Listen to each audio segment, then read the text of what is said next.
Chazal made the following drasha. I mean, the implication they read in the pasuk that we learned in Yeshayahu. The pasuk says, "Mimitzo cheftzecha," looking after your economic or financial well-being.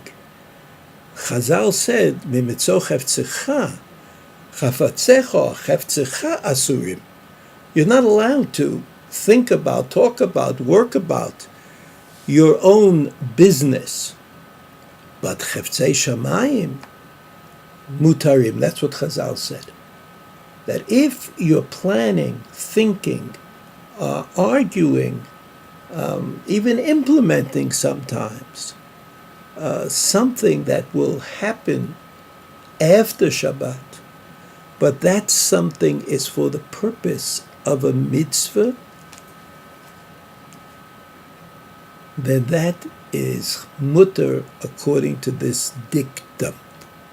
So that if a person is doing on Shabbat something that will benefit an enterprise that he is involved in after Shabbat, and that enterprise is a mitzvah, then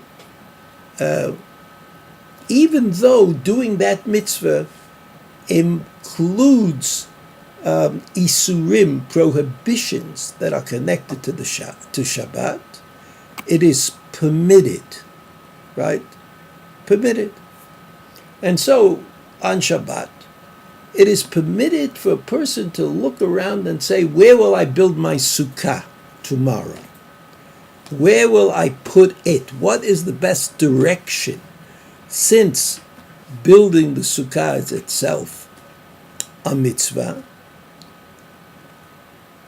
and therefore falls into that category of cheftzei shamayim. This is the desire of heaven. God wants you to build a sukkah. Harei ze mutar. This becomes permitted. So that there's sometimes a kind of a narrow distinction. I just had a baby boy. I have to make a brit. I have to plan.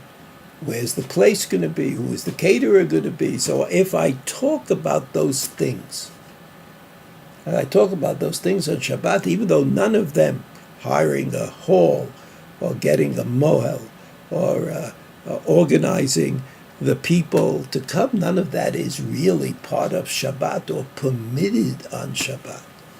Nevertheless, cheftzei shamayim. Cheftzei shamayim can be done even on Shabbat.